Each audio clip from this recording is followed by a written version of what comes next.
Bienvenido a la segunda entrega de nuestra serie de Sanidad Interior.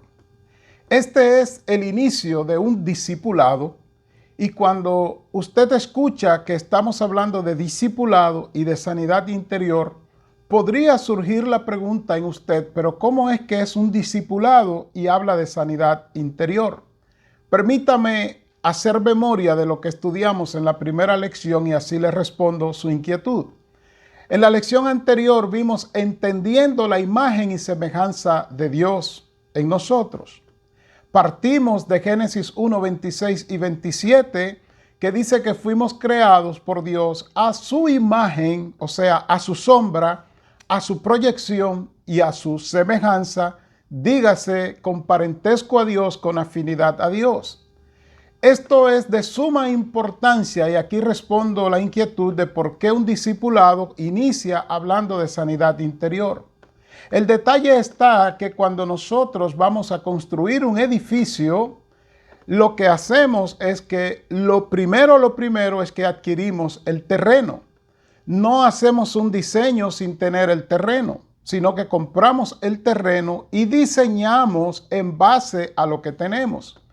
Hablando de lo que es nuestras vidas fueron creadas a imagen y semejanza de Dios. Dios puso su espíritu dentro, en Génesis 2:7 lo dice, y no hablo del Espíritu Santo, sino el espíritu que Él sopló, que nos dio vida.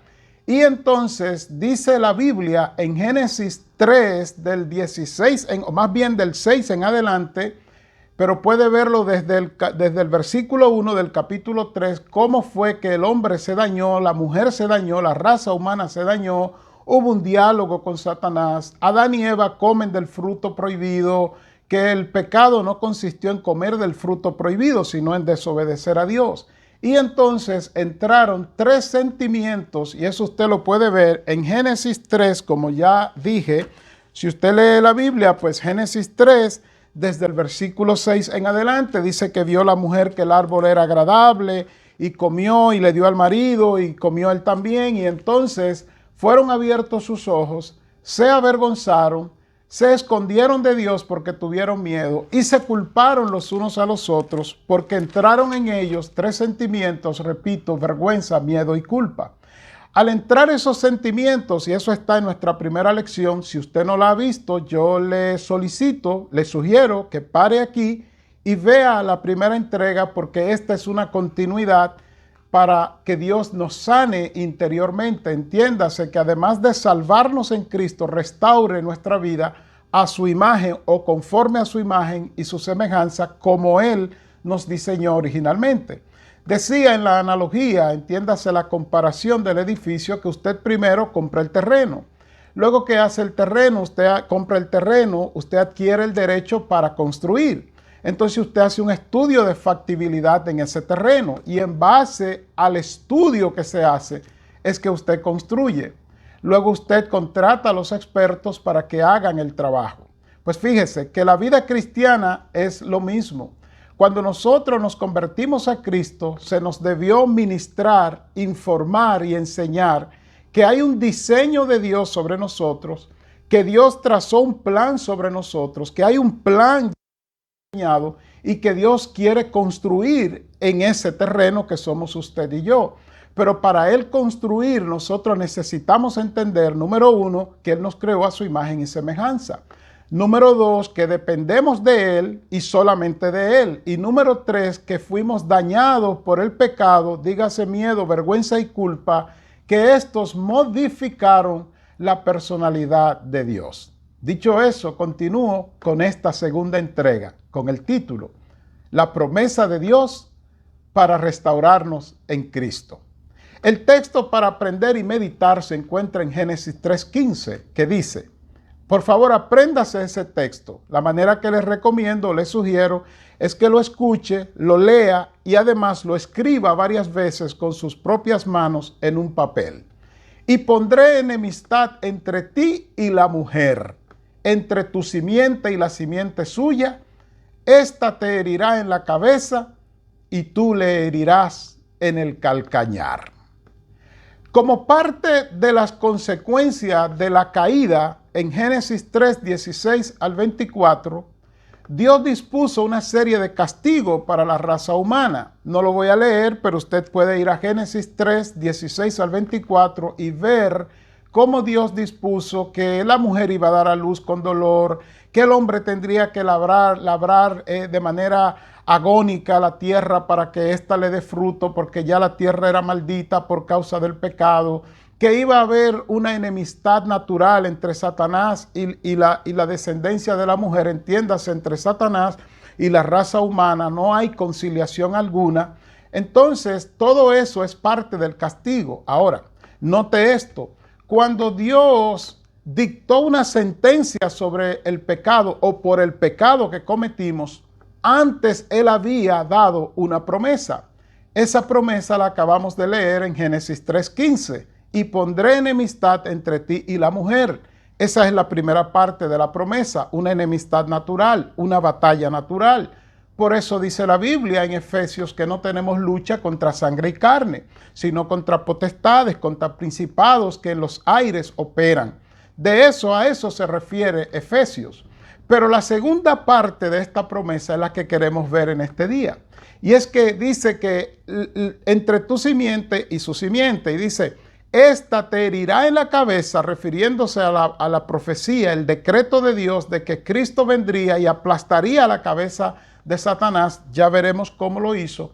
Y tú le herirás en el calcañar, refiriéndose a la muerte de Cristo en la cruz, que fue una herida leve.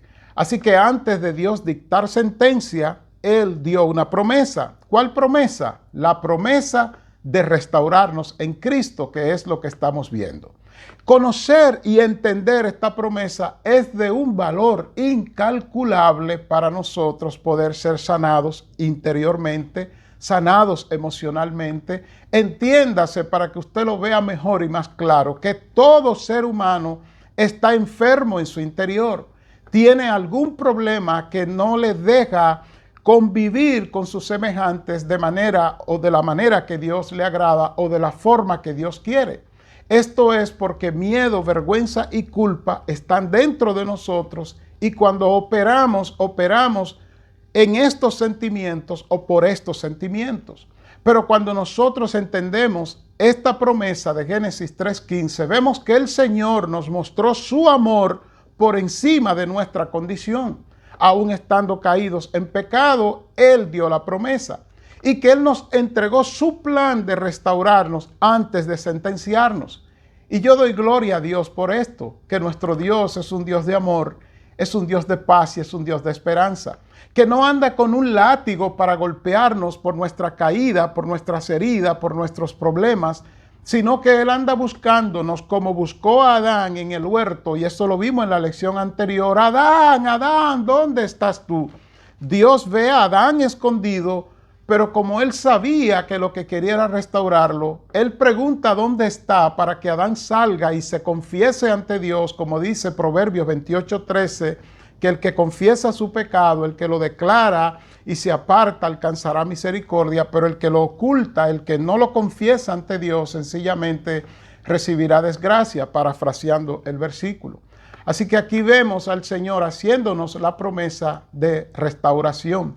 Cristo es nuestra restauración, además de nuestra salvación. Esa enemistad natural que el Señor habla en la Biblia, en Génesis 3:15, la vemos manifestada en Juan 10:10, donde en la primera parte dice que el enemigo ha venido para robar, para matar y para destruir. Pero la segunda parte, repito, que es lo que queremos enfatizar en esta lección con el título, la promesa de Dios de restaurarnos en Cristo, dice que el Señor ha venido para darnos vida y vida en abundancia. Ahí está cómo el Señor aplastaría la cabeza de Satanás, porque usted se preguntará cuando lee Génesis 3:15, pero ¿cómo es que el Señor va a aplastar la cabeza? ¿A qué se refiere? Pues esto simplemente se refiere a que Jesucristo vendría a la tierra, siendo la palabra de Dios, se encarnaría, y una vez encarnado, escuche bien, le iba a quitar el dominio que tenía Satanás sobre nosotros.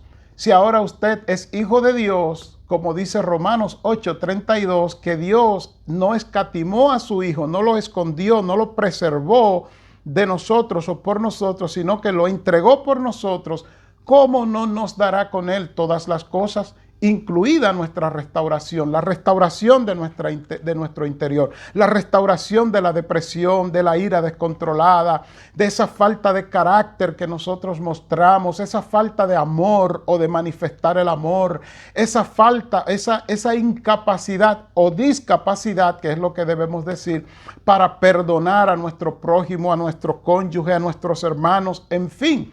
Todas esas situaciones Dios viene a restaurarla porque Él le aplastó la cabeza a Satanás y lo hizo en la cruz del Calvario. Escuche cómo lo dice 1 de Juan 3:8b en la versión Palabra de Dios para Todo. Por eso el Hijo de Dios, escuche ahora, vino para destruir las obras que hace el diablo. El problema nuestro es que cuando aceptamos a Cristo como Salvador, ignoramos, no sé si por falta de capacidad o si es por dejadez, que después de salvarnos, también el Señor quiere sanarnos de todas las heridas que el enemigo nos ha causado a través del miedo, la vergüenza y la culpa. Esto es lo que la Biblia expresa en Lucas 4:18, que es uno de los textos, de los pasajes que leímos en la lección anterior. Por eso sigo insistiéndole que la vea si es que no la ha visto. Dice Lucas 4:18, el Espíritu del Señor en mí, por cuanto me ha ungido para dar buenas nuevas a los pobres. Ahí está hablando de predicarnos el Evangelio a nosotros, los que estábamos distanciados, los gentiles. Pero también dice el texto, me ha enviado a sanar a los quebrantados de corazón. Ahí está la sanidad interior. A pregonar libertad a los cautivos. Ahí está la sanidad interior una vez más. Y vista a los ciegos. Ahí está la sanidad física. A poner en libertad a los oprimidos. Ahí está la sanidad interior una vez más. A predicar el año agradable del Señor, entiéndase, parafraseándolo, a predicar la gracia de Dios. Esto se ve, esto de Lucas 4:18, y esto de que el Señor hizo una promesa de restaurarnos en Cristo, lo vemos cumplido, manifestado, explicado, mejor visto, mejor plasmado en 2 de Corintios 5:17. En la versión Palabra de Dios para Todo dice, si alguien está unido a Cristo, escuche ahora, hay una nueva creación. Lo viejo ha desaparecido y todo queda renovado. Qué gloriosa promesa esta de 2 de Corintios 5:17. Pero esta promesa, que más que una promesa es el cumplimiento de una promesa, se inició en Génesis 3:15, donde el Señor dijo que iba a haber una enemistad natural, normal, por siempre, eterna, entre la raza humana y Satanás. No va a haber ningún tipo de convenio, y qué bueno que así sea, y que nuestro Cristo iba a aplastarle la cabeza a Satanás. Ahora todo el que acepta a Cristo como su Salvador pasa al reino de Cristo, y eso lo veremos en nuestra tercera lección, cómo hemos sido trasladados al reino de Cristo una vez que nos hemos convertido. ¿Y para qué nos ha trasladado al reino de Cristo? Para tratar con nosotros, ahora salvados, y sanarnos de nuestras emociones, sanarnos de los daños que el enemigo hizo en nosotros. Y usted me pregunta, pero pastor, ¿por qué yo no he recibido sanidad? Sencillamente porque usted no ha aplicado los principios bíblicos en el orden correcto. Yo he hecho un estudio de alrededor de 8 años de la mayoría de los sistemas de discipulado, y en todos he encontrado el mismo error. Son discipulados muy buenos, pero están diseñados al intelecto. Entiéndase, a enseñarnos doctrina bíblica, no los principios que nos restauran. Los he visto repetido una y otra vez. Comienzan enseñando el bautismo, comienzan enseñando la gracia, comienzan enseñando la justificación, la regeneración, la santificación, que creo que esa es nuestra cuarta o quinta lección. Pero todo discipulado debería iniciar por el principio. ¿Recuerda usted el principio en la analogía del edificio? Adquiriendo el terreno, haciendo el estudio de factibilidad, y entonces diseñando los planos basados en lo que usted tiene, para que nosotros podamos ser victoriosos y vivir esta nueva vida en Cristo. nosotros necesitamos hacer un estudio de quiénes somos realmente. ¿Quién es usted? Ah, yo soy una hija de Dios. Sí, en esta dispensación de la gracia usted es una hija de Dios, se aceptó a Cristo. Pero antes usted es la imagen y la semejanza de Dios en la tierra. Tiene que volver a la lección 1 para que entienda la imagen y la semejanza de Dios. Pero también usted, esa imagen y semejanza de Dios en usted fue enlodada, fue lacerada, fue cubierta, fue dañada, fue opacada por el miedo, la vergüenza y la culpa, lo que el doctor científico, un pastor cristiano, obvio, porque es pastor, y es un científico de la conducta, doctor José Dunker, le llama los sentimientos primarios o el marco tridimensional. Son sentimientos primarios, miedo, vergüenza y culpa, porque después de la caída ya el hombre no actuaba conforme a la imagen y semejanza de Dios, no actuaba ni actúa, sino conforme a esos sentimientos. Y si no, le doy un ejemplo. ¿Qué hizo Adán cuando Dios lo llamó? Se escondió. ¿Qué hizo Adán cuando Dios le reclamó? Culpó a Dios. Algunos dicen que él culpó a Eva. No, él dijo, la mujer que tú me diste, culpó a Dios.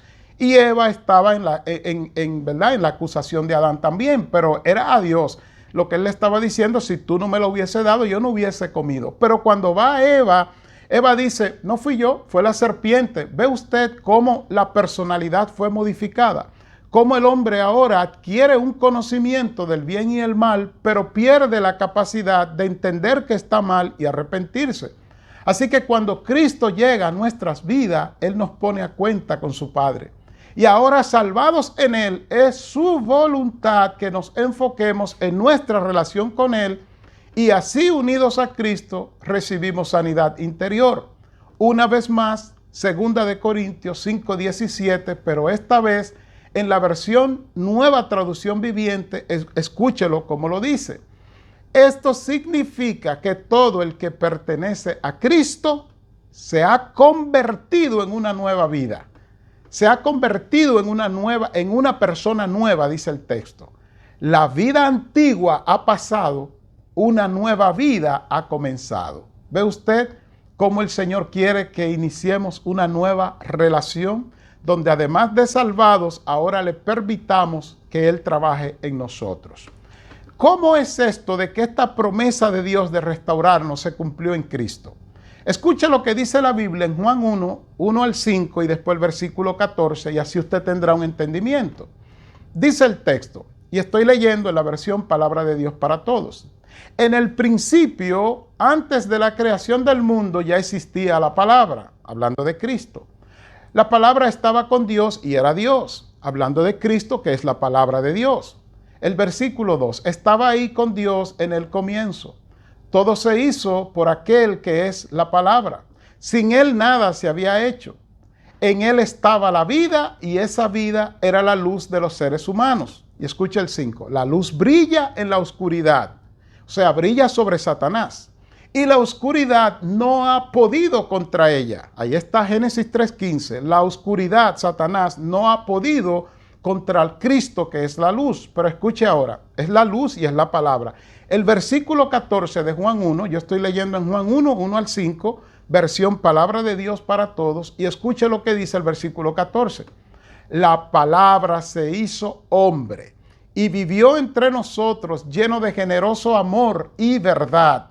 Vimos su esplendor, ese esplendor que pertenece al Hijo único del Padre. Así que, mi querido hermano, mi querido amigo, en Génesis 3, Eva y todos nosotros en ella fuimos engañados por la palabra de Satanás. Ahora, en el Nuevo Testamento, en Juan 1:14, donde leímos, la palabra de Dios se hace carne, se hace humano y entra en nosotros, salvándonos, sanándonos y liberándonos. Quiero recapitular esta lección para concluirla. Nosotros fuimos creados a imagen y semejanza de Dios. Eso está en la lección número 1, la anterior a esta. Ahora, cuando caímos, Dios dictó una sentencia sobre la raza humana y sobre el planeta Tierra. Pero antes de esa sentencia dejó una promesa en Génesis 3:15 de restaurarnos. Llega entonces Juan 1 y explica 1 al 5 y el versículo 14 cómo es que esta promesa se cumple. la palabra de Dios se hace hombre, porque fuimos engañados por la palabra de Satanás. Y ahora somos restaurados por la palabra de Dios en su evangelio, que es Cristo. Aceptándolo, y después que lo aceptamos, venimos a ser sus hijos, pero también entramos en un proceso de sanidad interior para restaurar la imagen y semejanza de Dios en nosotros. En nuestra próxima lección veremos todo lo que Cristo hizo cuando llegó a la cruz del Calvario por nosotros y para nosotros, trasladándonos a su reino. Pero quiero darle una oportunidad. Póngale usted una conclusión a esta lección. ¿Cómo la concluiría usted?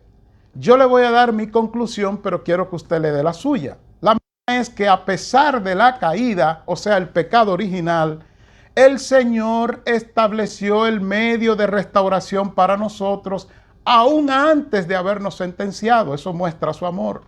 Y su promesa de restauración se cumple en Cristo, de manera que al aceptar a Jesús y vivir enfocado en Él, además de darnos salvación, también nos restaura de los efectos de la caída, entiéndase, del miedo, de la vergüenza y de la culpa. Dios te bendiga y hasta nuestra tercera lección.